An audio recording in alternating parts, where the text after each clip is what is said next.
Assalamualaikum warahmatullahi wabarakatuh. Halo sahabat semua, berjumpa lagi dengan kami channel Narasi Iman. Sebelum lanjut, mari kita tuliskan sholawat di kolom komentar. Semoga bisa menjadi salah satu saksi ibadah kita kelak nanti. Warga dibuat gempar, lele raksasa muncul berikan kekayaan kepada seorang pemuda kampung. Di sebuah sudut tersembunyi di pedalaman, desa terpencil berdiri di tepi sungai besar yang mengalir deras di tengah rimbunnya hutan lebat. Desa itu terisolasi dari peradaban modern.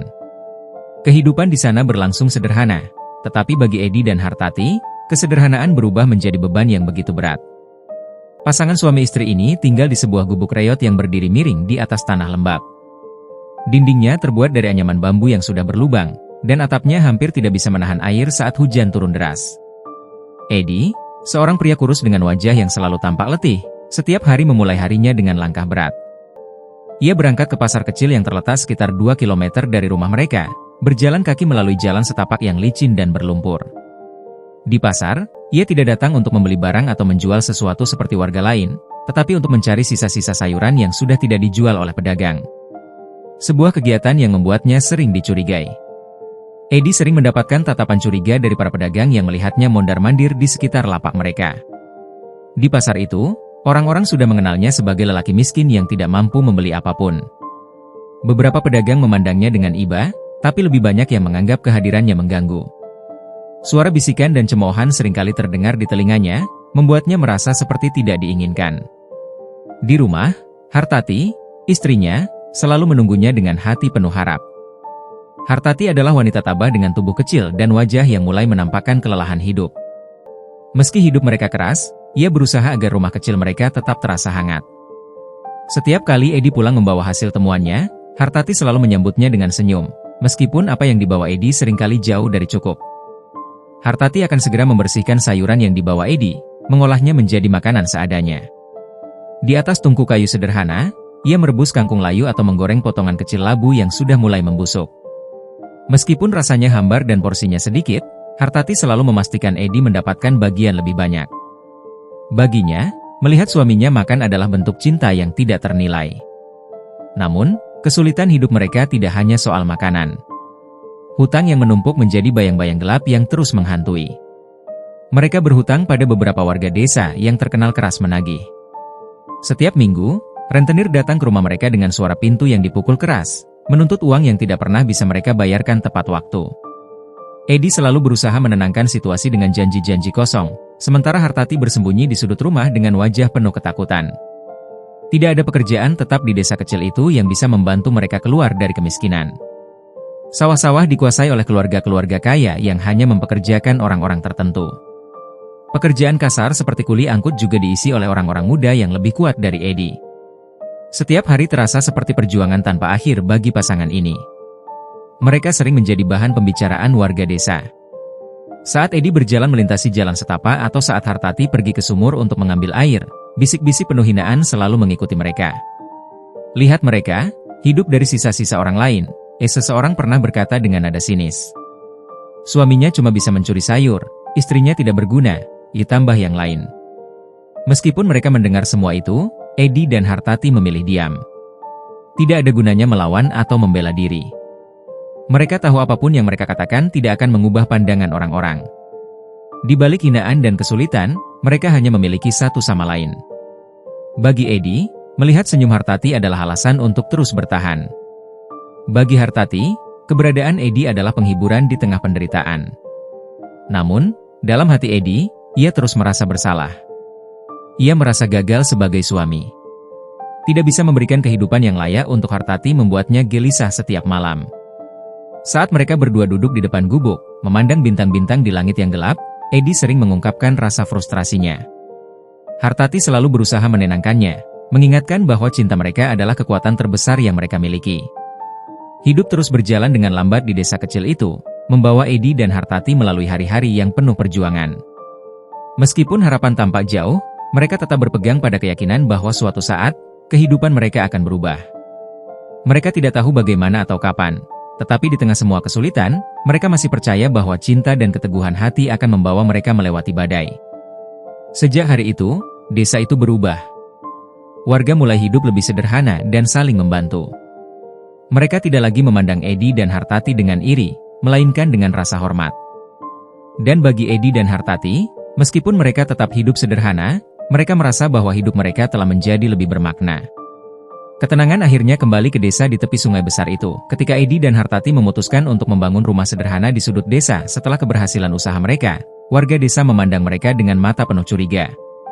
Kekayaan yang mereka raih selama merantau dianggap sebagai hasil perbuatan licik, hingga fitnah dan cibiran menjadi bagian dari hari-hari mereka di desa. Meski demikian, Edi dan Hartati tetap hidup sederhana dan rendah hati. Mereka tidak pernah menunjukkan tanda-tanda marah atau membalas perlakuan buruk tersebut, bahkan sering membantu warga yang sedang kesulitan tanpa pamrih. Namun, semuanya berubah pada suatu musim panen yang sulit. Tanaman padi gagal panen karena serangan hama, dan pendapatan desa yang bergantung pada hasil tani merosot tajam. Saat itulah Edi dan Hartati muncul sebagai pahlawan tanpa jubah, menawarkan bantuan berupa benih padi unggul dan pinjaman tanpa bunga kepada para petani yang terdampak. Awalnya, banyak warga yang menolak dengan keras karena harga diri mereka, tetapi lambat laun, mereka mulai menerima bantuan itu karena tidak ada pilihan lain. Bantuan yang diberikan Edi dan Hartati secara perlahan mengubah pandangan warga. Mereka mulai melihat bahwa Edi tidak hanya sekadar orang kaya, tetapi juga seorang yang peduli terhadap komunitasnya. Ketika panen berikutnya berhasil dan warga bisa meraih hasil yang melimpah, rasa terima kasih mereka kepada Edi dan Hartati mulai tumbuh. Pak Samin, salah satu tetua desa yang selama ini paling keras menentang Edi, suatu hari mendatangi rumah Edi. Dengan nada penuh keraguan, ia meminta maaf atas segala fitnah yang pernah ia lontarkan. Percakapan antara Edi dan Pak Samin menjadi momen yang penuh haru, di mana Edi dengan tulus menerima permintaan maaf tersebut dan bahkan menawarkan secangkir teh untuk melanjutkan obrolan mereka. Pertemuan ini menjadi awal dari perubahan sikap warga lainnya. Ketika salah satu rumah warga tertimpa pohon akibat angin kencang, Edi menjadi orang pertama yang datang membantu. Hartati memasak makanan untuk para warga yang bergotong royong memperbaiki rumah tersebut. Warga yang dulunya sinis terhadap Edi mulai menyadari bahwa ia adalah seseorang yang tulus dan tidak pernah menyimpan dendam. Edi dan Hartati menginisiasi festival kecil di desa untuk merayakan hasil panen yang sukses. Melalui festival ini, warga melihat sisi lain dari Edi sebagai sosok yang ramah dan peduli. Mereka mulai mendekati Edi tanpa rasa canggung, bahkan saling berbagi cerita dan tawa. Kisah ini mengajarkan warga tentang bahaya dari iri hati dan pentingnya bersikap rendah hati. Sebelumnya, mereka mengira kekayaan Edi adalah ancaman, tetapi kini mereka melihat bahwa kekayaan tersebut bisa menjadi berkah untuk komunitas. Kejujuran dan ketulusan Edi dan Hartati menjadi inspirasi bagi banyak orang, mendorong warga untuk hidup dengan lebih baik. Di sisi lain, Edi dan Hartati juga belajar pentingnya memberi dengan tulus tanpa mengharapkan balasan. Mereka merasa hidup mereka lebih bermakna ketika bisa berbagi kebahagiaan dengan orang lain. Kini, desa menjadi lebih damai. Tidak ada lagi konflik akibat iri hati atau kesalahpahaman. Hubungan antara warga dan Edi sekeluarga semakin erat. Dalam berbagai kesempatan, Edi sering diundang untuk memberikan masukan dalam rapat desa, sementara Hartati membantu para ibu-ibu dengan pelatihan keterampilan seperti menjahit dan membuat kue. Kehidupan desa tidak lagi dipenuhi dengan prasangka, tetapi dengan kebersamaan dan saling menghormati. Ketegangan semakin memuncak ketika sekelompok warga, yang dipimpin oleh Mat Ramli, mendatangi rumah Edi dengan nada mengancam. Mereka menuntut Edi untuk menunjukkan tempat di sungai di mana ia mendapatkan kekayaannya. "Edi, kami tidak bodoh. Jangan berpura-pura. Bawa kami ke tempat itu sekarang juga," teriak Mat Ramli dengan suara keras. Hartati, yang mendengar keributan itu, keluar dari rumah dengan wajah cemas. "Tolong, jangan seperti ini. Kami tidak melakukan apapun yang salah," pintanya dengan suara lirih. Namun, warga tidak peduli. Mereka terus mendesak Edi, menuduhnya menyembunyikan sesuatu. Dalam hati, Edi tahu bahwa ia tidak bisa menceritakan kebenarannya. Jika ia mengungkapkan tentang ikan lele bersisik emas, itu hanya akan membuat keadaan semakin buruk. Akhirnya, ia mencoba menenangkan warga. "Percayalah, tidak ada yang istimewa di sungai itu. Aku hanya seorang nelayan biasa," kata Edi, mencoba meredakan situasi. Namun, kata-katanya tidak dihiraukan. Ketika ketegangan mencapai puncaknya, salah satu warga, seorang pemuda bernama Jafar, memutuskan untuk bertindak sendiri. Dengan penuh rasa marah dan ambisi, ia mengambil alat pancingnya dan berjalan menuju sungai besar, meskipun Edi dan Hartati telah memperingatkan bahayanya. Beberapa warga lain mengikuti, berharap bisa menyaksikan apa yang akan terjadi. Eddie berlari mengejar mereka. "Jafar, jangan lakukan ini. Sungai itu berbahaya. Ada makhluk yang tidak bisa kau lawan di sana," teriaknya, tetapi Jafar tidak menggubris. Setibanya di tepi sungai, Jafar dengan penuh semangat melemparkan kailnya ke air. Ia yakin bahwa ia bisa menangkap ikan yang sama seperti yang ditangkap Eddie. Warga yang menonton mulai berbisik-bisik, beberapa di antaranya bahkan bersorak mendukung tindakan Jafar. Namun, apa yang terjadi selanjutnya membuat semua orang terdiam. Air sungai yang tenang tiba-tiba bergolak hebat. Gelombang besar muncul, memercik kemana-mana, membuat warga yang berdiri di tepi sungai mundur dengan ketakutan. Dari dalam air, muncul makhluk besar yang menyerupai bayangan gelap, dengan mata merah menyala yang menatap tajam ke arah mereka. Suasana menjadi mencekam.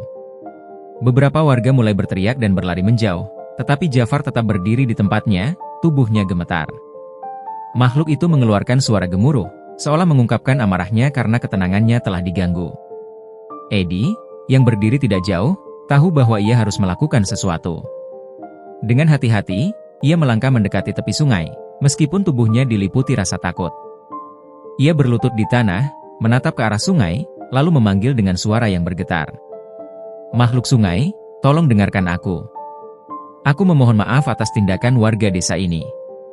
Jangan sakiti mereka." Air sungai bergolak semakin hebat, tetapi suara Eddie tampaknya berhasil menarik perhatian makhluk itu. Tidak lama kemudian, dari dalam air, muncul ikan lele bersisik emas yang pernah Eddie tangkap sebelumnya.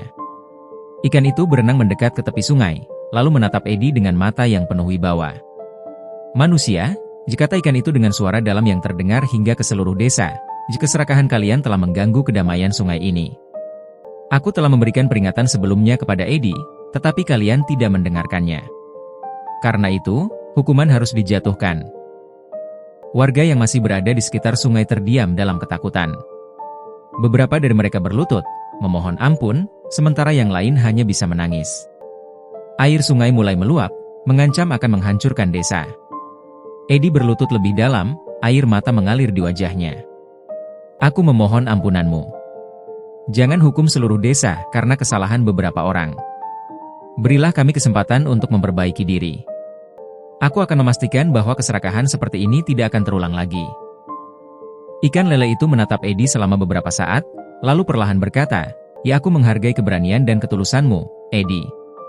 Aku akan mengampuni desa ini, tetapi dengan satu syarat. Kalian semua harus hidup dalam damai dan tidak serakah. Jika kalian melanggar, hukuman yang lebih besar akan datang."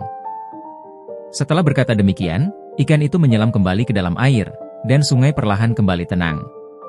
Warga yang menyaksikan kejadian itu merasa lega, tetapi juga dipenuhi rasa malu. Mereka sadar bahwa keserakahan mereka hampir membawa bencana besar. Sungai besar yang mengalir deras di hadapannya tampak tenang, tetapi Eddie tahu, apa yang ia hadapi jauh dari ketenangan. Setiap kali ia menarik tali pancingnya, sesuatu di bawah air melawan dengan kekuatan yang hampir membuatnya terlempar. Namun, ia tidak menyerah. Dalam pikirannya hanya ada satu hal, membawa pulang sesuatu untuk Hartati, istrinya. Perjuangannya hari ini harus berbuah hasil, apapun risikonya. Kakinya yang gemetar berpijak kuat di atas batu licin di tepi sungai. Ia menarik tali dengan seluruh tenaga yang tersisa. Tali itu bergetar hebat, hampir lepas dari genggamannya. Ia mendesah keras, menggertakkan giginya, dan berteriak dalam hati agar tubuhnya tidak menyerah. Saat tali itu perlahan-lahan mendekat ke permukaan, aliran sungai yang sebelumnya tampak tenang mulai bergolak. Eddie menatap permukaan air dengan penuh kewaspadaan. Tiba-tiba, sesuatu muncul dari dalam air, membuat cipratan besar yang membasahi tubuhnya. Ia terkejut dan mundur beberapa langkah, tetapi matanya tetap terpaku pada makhluk besar yang kini mengapung di permukaan sungai. Itu adalah seekor ikan lele, tetapi ukurannya jauh lebih besar dari ikan manapun yang pernah dilihat Eddie. Tubuhnya besar dan kuat, tetapi yang paling mencolok adalah sisik-sisik di sekujur tubuhnya. Sisik itu tidak seperti kulit ikan lele biasa, melainkan berkilauan seperti emas murni. Cahaya matahari sore yang terpantul di sisi itu membuat ikan tersebut tampak seperti makhluk dari dunia lain. Eddie tidak dapat berkata-kata. Ia berdiri kaku, matanya tak berkedip. Kail yang menancap di mulut ikan itu tampak kecil dibandingkan tubuh besar makhluk tersebut. Tubuhnya gemetar, Bukan hanya karena kelelahan tetapi juga karena rasa takjub dan ketakutan yang melingkupinya. Tiba-tiba, ikan itu membuka mulutnya, dan sebuah suara bergema di udara. Suara itu dalam, lembut, tetapi penuh wibawa. "Manusia, aku memohon padamu, lepaskan aku, jikata ikan itu." Eddie tertegun. Ia merasa seperti sedang bermimpi. Mulutnya terbuka, tetapi tidak ada kata-kata yang keluar. Jantungnya berdetak begitu cepat, seperti ingin keluar dari dadanya. Ia memandang ikan itu dengan bingung. Apa? Kau bisa berbicara?" Suaranya bergetar. Ikan itu mengangguk perlahan, matanya yang besar dan gelap menatap Eddie dengan penuh arti. "Ya, aku bisa berbicara. Aku bukan makhluk biasa. Aku telah hidup di sungai ini selama ratusan tahun, menjaga keseimbangan alam di sini. Namun hari ini, aku tertangkap oleh kailmu. Tolong, lepaskan aku. Sebagai gantinya, aku akan memberikan sesuatu yang sangat berharga." Eddie merasa tubuhnya semakin gemetar. Antara rasa takut, bingung, dan takjub, ia tidak tahu harus berkata apa. Di satu sisi, ia merasa ikan ini adalah berkah yang dikirimkan kepadanya. Namun di sisi lain, ada sesuatu yang lebih besar daripada dirinya yang ia rasakan dari makhluk ini, sesuatu yang suci dan berbahaya sekaligus. Ia menunduk, memandang kail yang masih tertancap di mulut ikan itu. Aku tidak tahu," katanya dengan suara pelan. "Bagaimana aku bisa percaya padamu? Kau bisa saja menipuku." Ikan itu kembali menatap Eddie, tetapi kali ini ada kelembutan dalam pandangannya. "Aku tidak berbohong. Lihatlah tubuhku. Sisik-sisik ini adalah bukti keajaiban yang tidak bisa kau sangkal. Aku tidak ingin mencelakaimu, tetapi jika kau tidak melepaskanku, aku tidak bisa menjamin keselamatanmu. Aku menawarkan hadiah, bukan karena aku takut padamu, tetapi karena aku menghargai keberanianmu."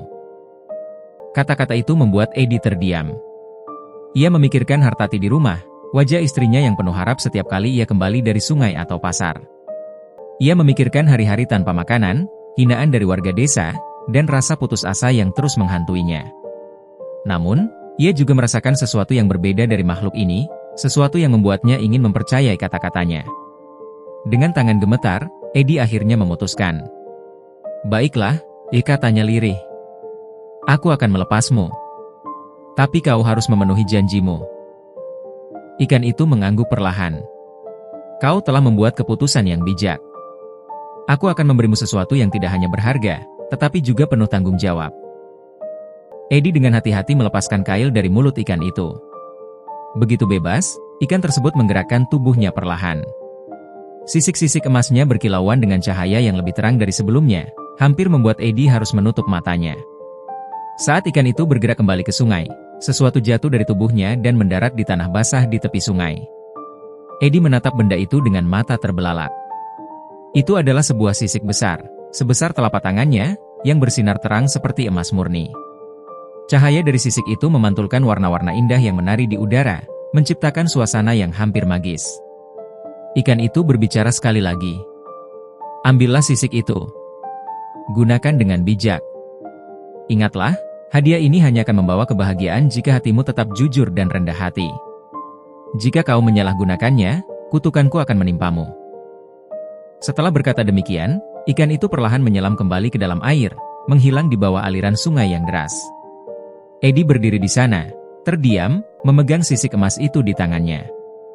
Beratnya nyata, dinginnya terasa di kulitnya, dan kilaunya begitu indah sehingga ia merasa seperti sedang memegang sesuatu dari dunia lain. Dengan hati-hati, Eddie membungkus sisik itu dengan kain lusuh yang ia bawa. Ia bergegas kembali ke rumah, langkahnya cepat tetapi pikirannya penuh dengan pertanyaan. Apa yang sebenarnya telah ia temui di sungai itu? Apakah sisik ini benar-benar berkah, ataukah itu akan membawa bencana? Namun, satu hal yang ia tahu pasti, hidupnya dan Hartati tidak akan pernah sama lagi setelah hari ini. Kabar tentang kekayaan Eddie dan Hartati tersebar cepat ke seluruh desa, seperti api yang menjilat ranting kering. Warga yang dulunya menghina dan meremehkan pasangan itu sekarang memandang mereka dengan iri. Dalam waktu singkat, perubahan besar terlihat pada kehidupan Eddie dan Hartati. Rumah reot mereka di tepi sungai telah diperbaiki menjadi gubuk yang lebih layak. Hartati mulai memakai pakaian yang lebih bersih dan rapi, dan makanan mereka tak lagi hanya berasal dari sisa-sisa pasar. Namun, Perubahan itu juga membawa dampak yang tidak mereka duga. Di warung kopi desa, pembicaraan tentang kekayaan Edi menjadi topik utama. Beberapa warga berspekulasi bahwa Edi menemukan emas di sungai besar.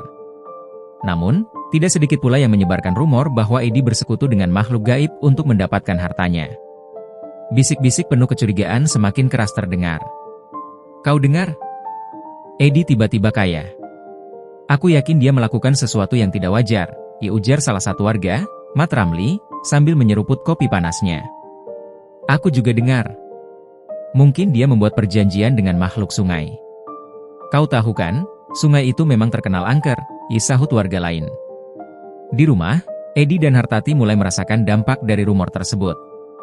Warga yang dulunya tak peduli kini sering datang ke rumah mereka, berpura-pura beramah tamah, tetapi sebenarnya hanya ingin mencari tahu dari mana kekayaan mereka berasal. Setiap kunjungan membawa pertanyaan yang sama. "Edi, bagaimana kau bisa membangun rumah ini?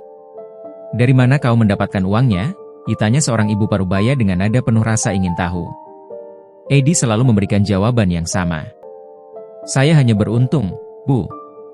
Tuhan memberikan jalan setelah bertahun-tahun kami berjuang," katanya sambil tersenyum canggung. Namun, jawaban itu tidak pernah memuaskan rasa ingin tahu mereka. Kemiskinan yang terus membelit membuat Edi semakin terpuruk.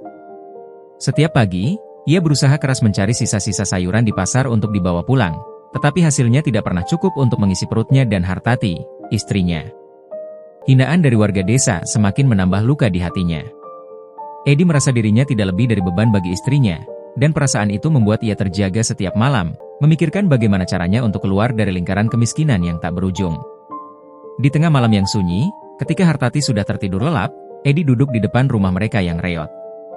Angin malam berhembus dingin, membawa suara gemericik air sungai yang mengalir deras tak jauh dari rumah mereka. Sungai itu, dengan aliran yang deras dan dalam, menyimpan cerita-cerita menyeramkan yang diwariskan dari generasi ke generasi. Konon, sungai itu dihuni oleh makhluk besar dan mengerikan yang menjaga kedalaman airnya. Tidak ada warga desa yang berani memancing di sana, bahkan saat mereka sangat membutuhkan. Namun, malam itu, Edi memutuskan untuk melakukan sesuatu yang tak pernah ia bayangkan sebelumnya. Ia harus mencoba memancing di sungai itu, meskipun ia tahu risiko yang harus dihadapinya. Ia tidak bisa lagi melihat istrinya kelaparan. Ia tidak peduli pada cerita-cerita tentang makhluk besar di sungai itu. Jika harus mengorbankan nyawanya untuk mendapatkan makanan, maka itu adalah harga yang siap ia bayar. Pagi-pagi buta, sebelum matahari terbit, Edi mengambil kail tua yang ia temukan beberapa waktu lalu di tumpukan sampah dekat pasar. Ia juga membawa tali tambang kecil yang mulai rapuh dan seember kecil umpan seadanya, berupa sisa-sisa makanan basi yang ia kumpulkan beberapa hari terakhir. Dengan peralatan sederhana itu, ia berjalan menuju sungai besar yang tampak gelap dan misterius. Kabut tipis menyelimuti permukaan airnya, memberikan suasana yang semakin mencekam. Saat ia tiba di tepi sungai, Edi berdiri sejenak, memandang aliran air yang deras. Jantungnya berdegup kencang, dan ia sempat merasakan keraguan. Namun, bayangan wajah Hartati yang kelaparan kembali terlintas di pikirannya. Ia menarik napas dalam-dalam, menguatkan hati, lalu mulai mempersiapkan alat pancingnya. Edi melemparkan kailnya ke sungai dengan harapan besar, meskipun ia tahu tidak ada jaminan keberhasilan. Waktu berjalan perlahan. Matahari mulai muncul di ufuk timur, tetapi tidak ada tanda-tanda ikan menggigit umpannya. Edi tetap bertahan, mencoba meyakinkan dirinya bahwa kesabarannya akan membuahkan hasil. Namun, semakin lama, rasa putus asa mulai menyelinap. Umpan dimbernya semakin berkurang, tetapi tidak ada satupun ikan yang berhasil ia tangkap. Ketika siang hari mulai menjelang, Edi duduk di atas batu besar di tepi sungai, merasa lelah dan kecewa. Ia menatap kailnya yang masih kosong, lalu melihat ke arah sungai yang terus mengalir dengan tenang namun penuh misteri. Ia mulai berpikir bahwa cerita-cerita tentang sungai ini mungkin benar. Mungkin memang ada makhluk besar yang menguasai tempat ini, dan keberadaannya menghalangi ikan-ikan untuk mendekat. Dengan penuh frustrasi, Edi memandang tangannya yang lecet karena memegang tali pancing terlalu erat. Salah satu luka di tangannya mengeluarkan sedikit darah. Sebuah ide nekat tiba-tiba muncul di benaknya. Mungkin darah ini bisa menjadi umpan yang lebih menarik bagi ikan-ikan besar. Tanpa berpikir panjang, ia mengoleskan darah dari tangannya ke sisa umpan yang ada, lalu memasangnya kembali di kail. Edi melemparkan kail itu ke sungai dengan tekad yang baru. Ia menunggu dengan penuh harap, meskipun rasa takut perlahan mulai menguasainya. Arus sungai yang deras tampak lebih gelap dari sebelumnya, seolah menyembunyikan sesuatu di kedalamannya. Angin bertiup kencang, membuat suara gemerisik dedaunan di sekitar menjadi semakin menyeramkan. Namun, Edi tidak peduli. Ia hanya ingin membawa pulang sesuatu untuk Hartati. Beberapa saat kemudian, tali pancingnya tiba-tiba terasa tertarik dengan kuat. Edi hampir tidak percaya. Ia segera berdiri, memegang erat tali pancingnya, lalu mulai menariknya perlahan. Tarikan itu terasa sangat berat, jauh lebih berat dari ikan biasa. Jantung Edi berdetak semakin kencang. Ia tidak tahu apa yang ada di ujung tali itu, tetapi ia tidak punya pilihan selain terus menariknya. Ketika ujung tali pancing mulai muncul di permukaan air, Edi melihat sesuatu yang membuatnya terkejut. Kailnya tidak membawa seekor ikan biasa, melainkan sesuatu yang besar dan bersisik hitam mengkilap. Mata makhluk itu bersinar merah, menatap Edi dengan tajam. Ia merasa seperti ditelan oleh tatapan itu. Tubuhnya gemetar, tetapi ia tidak melepaskan tali pancingnya. Makhluk besar itu mulai bergerak dengan liar, mencoba melepaskan diri dari kail. Air sungai memercik kemana-mana, menciptakan gelombang yang hampir membuat Edi terjatuh. Namun, ia tetap bertahan, menggunakan seluruh kekuatannya untuk menahan tali pancing yang terus menarik ke arah sungai. Dalam hati, ia berdoa dengan penuh harap agar dirinya selamat dari bahaya ini. Pertarungan antara Edi dan makhluk besar itu berlangsung selama beberapa menit yang terasa seperti berjam-jam. Tubuh Edi yang kurus mulai kehilangan tenaga, tetapi ia tidak menyerah. Ia tahu bahwa ini adalah satu-satunya kesempatan untuk membuktikan dirinya kepada Hartati dan warga desa. Dengan teriakan terakhir yang penuh semangat, Edi menarik tali pancingnya dengan seluruh tenaga yang tersisa. Makhluk besar itu akhirnya terangkat dari air, menghempas ke tepi sungai dengan suara keras. Edi terjatuh ke tanah, napasnya tersengal-sengal. Ia memandang makhluk itu dengan takjub sekaligus takut. Makhluk itu memiliki tubuh seperti ikan, tetapi ukurannya jauh lebih besar daripada ikan biasa. Sisiknya berkilauan di bawah sinar matahari, dan tatapannya yang merah membuat Edi merasa seperti berada di bawah pengawasan sesuatu yang lebih besar dari dirinya. Makhluk itu tidak bergerak, seolah lelah setelah pertarungan panjang. Edi tahu ia tidak punya banyak waktu. Dengan tangan gemetar, ia mengambil tali tambahan dari embernya, lalu mengikat makhluk itu dengan erat. Setelah memastikan makhluk itu tidak bisa melarikan diri, Edi duduk di sampingnya, mencoba mengatur napasnya. Dalam hati, ia merasa bersyukur sekaligus takut. Ia berhasil menangkap sesuatu yang tidak pernah ia bayangkan sebelumnya, tetapi ia juga sadar bahwa makhluk ini bukanlah ikan biasa. Ia tidak tahu apakah ini berkah atau kutukan. Namun, satu hal yang ia yakini, ia harus membawa makhluk ini pulang untuk istrinya. Apapun risikonya, Edi berdiri di tepi sungai dengan napas terengah-engah. Tubuhnya yang kurus basah oleh keringat meskipun dinginnya udara sore terasa menusuk kulit. Tangannya masih menggenggam erat tali kail yang terasa berat, lebih berat dari apapun yang pernah ia tarik sebelumnya. Hatinya berdebar keras, bercampur antara rasa takut dan harapan. Tarikan di ujung kail itu begitu kuat, seolah-olah ada sesuatu yang jauh lebih besar daripada ikan biasa di dasar sungai.